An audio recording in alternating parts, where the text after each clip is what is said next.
ये पूरा सीक्वेंस मिला करके और इसमें जो म्यूजिक डाला गया है ये इतना शानदार एडिटिंग और डायरेक्शन का उदाहरण है। एब्सोल्यूट सिनेमा टाइप का सीन है वो, कम से कम 10 से 12 मिनट का सीन होगा। इससे पहले भाई मैंने इतना तगड़ा फर्स्ट हाफ का एंड या हम कह लें फर्स्ट हाफ का क्लाइमैक्स एनिमल फिल्म में देखा था। अब आप लगा लो उससे 19-21 का ही फर्क है। तमिल में फिल्म देखो, हिंदी में देखो, तेलुगु में देखो, मैं कह रहा हूं रशियन में देख लो। ये फिल्म डायलॉग्स की जगह अपने विजुअल्स और अपने म्यूजिक के साथ खेलती है, अपने म्यूजिक से बोलती है। अनिरुद्ध ने दोबारा प्रूव कर दिया है that why he is the GOAT. Hello दोस्तों, राम राम दोस्तों। बहुत सारे लोग कमेंट कर रहे थे और मुझे भी डीसी फिल्म का रिव्यू करना था, लेकिन मैं दिल्ली के मौसम के चलते थोड़ा सा उसमें लेट हो गया। लेकिन देर आए दुरुस्त आए, और ये मैं क्यों कह रहा हूँ ये आप वीडियो का अंत आते आते अपने आप समझ जाएंगे। तो इस वीडियो में हाल ही में आई फिल्म, तमिल फिल्म डीसी का रिव्यू करने का प्रयास करूंगा। मैंने तमिल में फिल्म देखी है, लेकिन इस फिल्म में लैंग्वेज उतनी इंपॉर्टेंट नहीं बन जाती है, ये बात भी आप वीडियो में आगे समझ जाएंगे। तो आइए शुरू करते हैं। लेकिन उससे पहले अगर आप इस चैनल पर पहली बार आए हो तो कृपया करके चैनल सब्सक्राइब कर दीजिएगा। अगर आप इस तरीके की वीडियोस पसंद करते हैं तो बेल आइकन दबाना बिल्कुल ना भूलें। जैसे ही मैं वीडियो डालूंगा आपके पास नोटिफिकेशन पहुंच जाएगा। और अगर ये वीडियो अच्छी लगे तो अपने दोस्तों के साथ, परिवार वालों के साथ शेयर जरूर करें। तो लोकेश कनकराज जो अपने डायरेक्शन के लिए जाने जाते हैं, अपने लोकी वर्स के लिए जाने जाते हैं, वो फाइनली एक्टिंग में अपना डेब्यू कर रहे हैं और कर लिया है। फिल्म का नाम है डीसी। स्टोरी की अगर बात करूं बिना कुछ खास स्पॉइलर दिए तो वेल्लोर में स्टोरी स्थित है और 2011 की टाइमलाइन है। हमारे कुछ राउडीज हैं, कुछ गैंगस्टर टाइप बॉयज हैं, दास जो कि हमारा मेन कैरेक्टर है, और उसके कुछ लड़के। ये लोग पुलिस के वेपन्स, उनका असला चुरा लेते हैं, जिसके कारण पुलिस अब उनके पीछे लगी हुई है। लेकिन मजेदार बात यहाँ पे ये है कि पुलिस वाले भी कोई दूध के धुले नहीं है इस टाउन में और पूरे क्षेत्र में ही। वो भी पैसों के लिए इनोसेंट लोगों को मारते हैं, मार रहे हैं। Bad cop type scene properly चल रहा है। और जो हमारे राउडीज हैं वो अब पुलिस से छुपते फिर रहे हैं, भागते फिर रहे हैं। इसी बीच हमारा मेन लीड जो है लोकेश कनकराज का कैरेक्टर, वो टकराता है एक लड़की से, नहीं वामिका गब्बी के कैरेक्टर से अभी नहीं, किसी और से।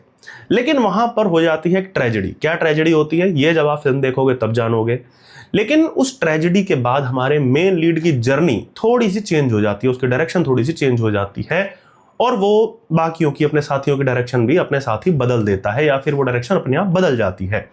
फर्स्ट हाफ एंड होते होते उसकी मुलाकात होती है वामिका गब्बी के कैरेक्टर से, और तब होती है असली मैडनेस मीट्स मैडनेस। इसके बाद सेकंड हाफ में हमारा दास का जो कैरेक्टर है, इसके पागलपन में लग जाते हैं 4 चांद। दोनों मिलकर के एक छोटे से मिशन पर ये दोनों निकल जाते हैं, वामिका गब्बी का कैरेक्टर और लोकेश का कैरेक्टर भी।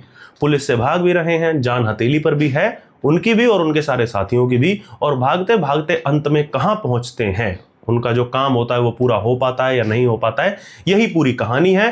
कुछ धमाकेदार एक्शन सीक्वेंसेस के, कुछ नहीं बहुत सारे धमाकेदार एक्शन सीक्वेंसेस के, शानदार विजुअल्स के, शॉट्स के, और बहुत ही बेहतरीन म्यूजिक के साथ। एक्टिंग की अगर मैं बात करूं तो सबसे पहले लोकेश कनकराज भाई, पहली बात लग ही नहीं रहा कि ये इस बंदे के एक्टिंग का डेब्यू है। दूसरी बात, ऐसा लग रहा है कि ये रोल लोकेश कनकराज के लिए ही लिखा गया था। एक शांत सा, इंट्रोवर्ट सा दिखने वाला एक बैड एस राउडी बंदा जिसका नाम है दास, देवदास, परफेक्टली निभाया है कैरेक्टर। ज्यादातर जगह उन्हें एक्सप्रेशन लेस ही दिखना था। उनके जो एक्सप्रेशन थे, उनके अंदर के भाव, जो भी उनके अंदर चल रहा है, वो उनके आसपास के कैरेक्टर्स को पता नहीं लगना चाहिए था, और वो नहीं लगा है। इसके अलावा उन्हें या तो नम्ब सा दिखना था, बाकी जगह फ्यूरियस दिखना था, लेकिन ऐसा फ्यूरियस दिखना था जिसके चेहरे से नहीं बल्कि एक्शन से डर लगे। वो वासेपुर का फैजल खान याद है ना, हाँ बिल्कुल वैसा ही। बाकी कुछ जगह इमोशनल भी होना था, और सच बताऊं तो सभी जगह एकदम सही एक्सप्रेशंस देने का काम लोकेश कनकराज ने किया है, शानदार तरीके से किया है। कोई नहीं कह सकता ये इस बंदे का एक्टिंग का डेब्यू है, हैंड्स डाउन। वामिका गब्बी, इतनी शानदार एंट्री बहुत समय बाद मैंने किसी फीमेल लीड की स्क्रीन पर होती हुई देखी है किसी भी फिल्म में। बॉलीवुड की बात कर ले, साउथ इंडियन सिनेमा की बात कर ले, किसी में भी इतनी जबरदस्त एंट्री हुई है। चंद्रा के रोल में वो हैं, वो एक सेक्स वर्कर की भूमिका निभा रही हैं जो दास से किसी तरह टकरा जाती है। कैसे टकराती है ये आप फिल्म में देखोगे, मैं नहीं बताने वाला। वो अपने उस पिंजरे से, उस कोठे से, उस ब्रोथल से आजाद होना चाहती है, और फाइनली दास और उसके दोस्तों से मिलने के बाद वो थोड़ी सी आजादी देखती है, बाहर निकलती है दुनिया में, तो उसको पता लगता है कि स्वतंत्रता कैसी लगती है। फर्स्ट हाफ में उनका केवल इंट्रो ही हुआ है, ज्यादा कुछ खास स्क्रीन टाइम है नहीं। सेकंड हाफ में असल कहर बरपाया जाता है उसके कैरेक्टर द्वारा। वामिका के एक्सप्रेशंस ऑन पॉइंट, और जहां जहां डेविल लगना था उनको परफेक्ट डेविल वो लगी हैं। ऑल एंड ऑल बहुत बढ़िया परफॉर्मेंस। कुछ सपोर्टिंग कास्ट भी हैं जिन्होंने मेन कास्ट के टाइप का ही एफर्ट दिखाया है, कहीं से वो ऐसा नहीं लगे कि सपोर्टिंग कास्ट हो। अविनाश रघुदेवन किट्टी के रोल में है, दास का दोस्त है। कई जगह बहुत मजेदार तरीके से ब्रूटल लगा है, कई जगह समझदार लगना था वहां समझदार भी लगा है, और ज्यादातर जगह full on bad S vibe इस कैरेक्टर ने दी है। सपोर्टिंग कास्ट होते हुए भी अपनी जगह बना गया है बंदा पिक्चर में। संजना कृष्णमूर्ति पार्वती के रोल में है। इनका स्क्रीन टाइम कुछ खास नहीं है, बहुत कम है, फर्स्ट हाफ में ही है, लेकिन जितना भी है ठीक ठाक लगी है। उनका रोल स्क्रिप्ट में हमारे मेन लीड को ट्रिगर प्रोवाइड करने का था और वो प्रॉपरली अपने दिए गए स्क्रीन टाइम में कर गए। बाकी पुलिस वाले बैड कॉप्स के रोल में हैं, एक दो खलनायक टाइप के, उन्होंने भी ठीक ठाक रोल किया है। टेक्निकलिटीज की बात करूं तो सिनेमाटोग्राफी पे सबसे पहले आऊंगा। कई जगह हैंडहेल्ड कैमरा यूज हुआ है, टेंशन दिखाई गई है और बहुत ही बढ़िया कैप्चर किया है, कैप्चर करने में पूरी तरीके से कामयाब रहे हैं। सिनेमाटोग्राफी इसलिए भी अच्छी है क्योंकि कई कैमरा प्लेसमेंट्स इतनी यूनिक हैं और यूनिक होने के साथ साथ बढ़िया हैं। कुछ शॉट्स आपको अमेज सा कर देंगे, विजुअली अटपटे लगेंगे बट आपको अपीलिंग लगेंगे, आपको मजा आएगा देखकर। आपको लगेगा कि कुछ नया देखने को आपको स्क्रीन पर मिल रहा है, एक नए एंगल से ऐसा शॉट देखने को मिल रहा है। ऐसे शॉट्स आपने पहले भी देखे हैं, लेकिन यहां जो कैमरा प्लेसमेंट हुई है उसमें कुछ नया देखने को मिला। ऐसे बहुत सारे शॉट्स आपको मिलेंगे और आपको अमेज करेंगे। पीओवी शॉट्स काफी सारे हैं फिल्म में। कैरेक्टर से आगे चलते हुए दिखता है हमारा कैमरा और खास करके कैरेक्टर से पीछे चलता हुआ दिखता है, जो कि विजुअली बहुत एस्थेटिक लगा है। कुछ वाइड शॉट्स हैं, बहुत अच्छे लगते हैं, ट्रेलर में भी आप लोगों ने देखे होंगे। फिल्म में भी कई सारे वाइड शॉट्स हैं, अच्छे लगे हैं।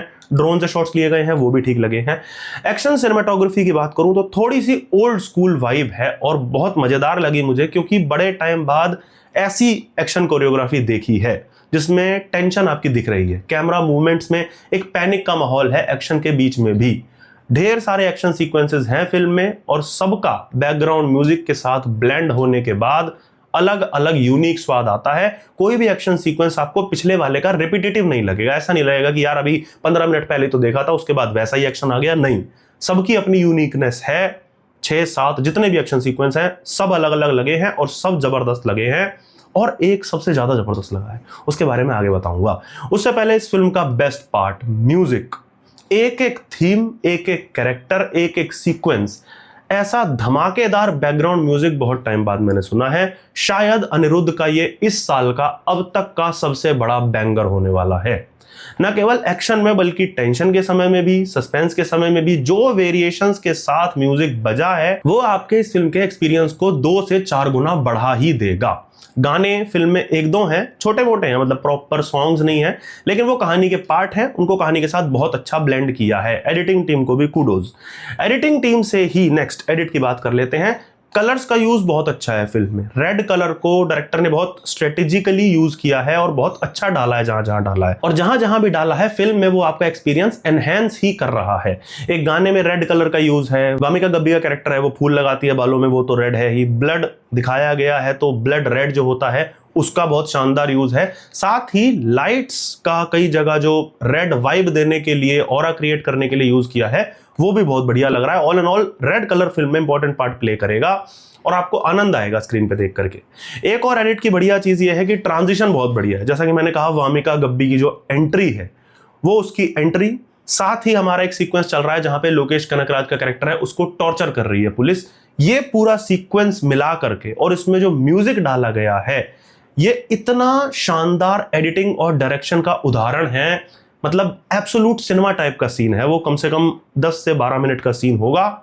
बहुत ही अच्छा शूट किया है, बहुत ही अच्छा एडिट किया है। एक और बढ़िया चीज एडिट की, कॉन्वर्सेशंस जो हमारी हैं उसमें फालतू कट्स नहीं लगे हैं। कई जगह कैमरा वर्क बहुत शानदार है, केवल फोकस शिफ्ट हुआ है। 2 कैरेक्टर्स हमारे बात कर रहे हैं तो एक कैरेक्टर दूर खड़ा है, एक कैरेक्टर पास खड़ा है, तो उनमें केवल फोकस शिफ्ट हो रहा है, दोनों में कट नहीं लग रहे हैं। कैमरा एक ही जगह स्टेबल है, यानी कि हमारी कॉन्वर्सेशन का फ्लो टूटता नहीं है। ऐसे 2-3 अच्छे सीक्वेंसेस हैं, इसके लिए भी एडिट टीम को कूडोज।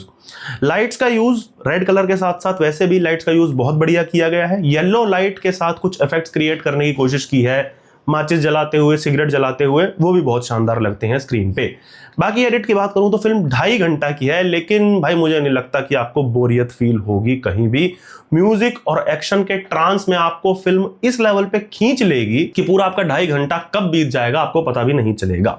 कुछ पॉजिटिव्स नेगेटिव्स जो इस पिक्चर के हैं उसके बारे में बात करना बहुत जरूरी है। भाई सबसे बड़ा पॉजिटिव, जो कि मैंने कहा था कि लास्ट में बताऊंगा, फर्स्ट हाफ के फाइनल मूवमेंट्स। आप ये कह सकते हैं कि फर्स्ट हाफ का क्लाइमैक्स जो था 10 से 12 मिनट का म्यूजिक और एक्शन का एक जबरदस्त सीक्वेंस है जो आपको प्योर एड्रेनलिन रश से भर देगा। ये वाला फिल्म का गाना आपने सुना ही होगा, इसी के साथ ब्लेंड करके पूरा एक्शन सीक्वेंस तैयार किया गया है। इससे पहले भाई मैंने इतना तगड़ा फर्स्ट हाफ का एंड या हम कह लें फर्स्ट हाफ का क्लाइमैक्स एनिमल फिल्म में देखा था। अब आप लगा लो उससे 19-21 का ही फर्क है। नंबर 2 जो इस फिल्म की पॉजिटिव चीज लगी मुझे वो था लैंग्वेज बैरियर। जैसा कि मैंने कहा इस फिल्म में लैंग्वेज बैरियर है ही नहीं। आप तमिल में फिल्म देखो, हिंदी में देखो, तेलुगु में देखो, मैं कह रहा हूं रशियन में देख लो।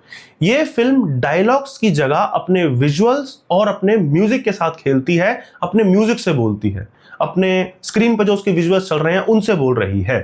तो आपको यदि इस फिल्म में एक भी डायलॉग समझ में ना आए तब भी आप इस फिल्म को एंजॉय करोगे। अब आप समझ जाइए किस लेवल की सुंदरता है इस सिनेमा में। तीसरी चीज एक पॉजिटिव जो इस फिल्म की सबसे बड़ी, मैं पहले ही बता चुका हूं, म्यूजिक। भाई बार बार बोलना नहीं चाहिए, बट इस फिल्म के बाद अनिरुद्ध ने दोबारा प्रूव कर दिया है that why he is the GOAT, greatest of all time. समा बांध दिया भाई लड़के ने बीजीएम में। नेगेटिव फिल्म का कुछ लोगों को ये लग सकता है कि कहानी कहीं ना कहीं किसी स्तर पे वीक है, कि ऐसा कुछ बहुत तगड़ा नहीं था यार, बहुत अच्छी लिखाई नहीं है। जैसा कि मैंने कहा कि डायलॉग्स उतने तगड़े नहीं है, फिल्म अपने विजुअल से बोल रही है, फिल्म अपने कैमरा वर्क से बोल रही है, फिल्म अपने म्यूजिक से बोल रही है। तो कई लोग जो तगड़े तगड़े डायलॉग सुनना चाहते हैं या स्टोरी में बहुत डेप्थ चाहिए स्टोरी में, वो आपको शायद ना मिले। बस हमारे कैरेक्टर्स मूव कर रहे हैं, जर्नी ही तो है। कोई ये कह सकता है कि भाई एक पॉइंट से बी पॉइंट पे जा रहे हैं, पुलिस से भाग रहे हैं, ऐसी कुछ कहानी में डेप्थ तो है नहीं। बट मैं इस फिल्म को रिजर्वायर डॉग्स जिन लोगों ने देखी हो उस टाइप के सिनेमा में डालूंगा, जहां की आप कहानी की डेप्थ में ना जाकर कैरेक्टर्स की डेप्थ पर खेलते हो। और यही शायद हमारे डायरेक्टर ने, राइटर ने किया है। ये भी एक टाइप ऑफ सिनेमा होता है। कुछ लोगों को ये चीज पसंद आती है यार, मुझे तो बहुत पसंद आई, कुछ लोगों के लिए चीज नेगेटिव हो सकती है। मैं तो चाहूंगा कि ऐसा सिनेमा और बने। And last but not the least, kudos to Lokesh Kanagaraj. भाई एक्टिंग चालू कर दे तू, बहुत बड़ी आर्टिस्ट है। और अगर कोई ये जानना चाहता हो इतने के बाद भी कि आपको ये फिल्म देखनी चाहिए नहीं, भाई सबसे नजदीकी थिएटर में अभी के अभी चले जाओ, यू वोंट रिग्रेट इट। मैं लिख के दे रहा हूं ये बात।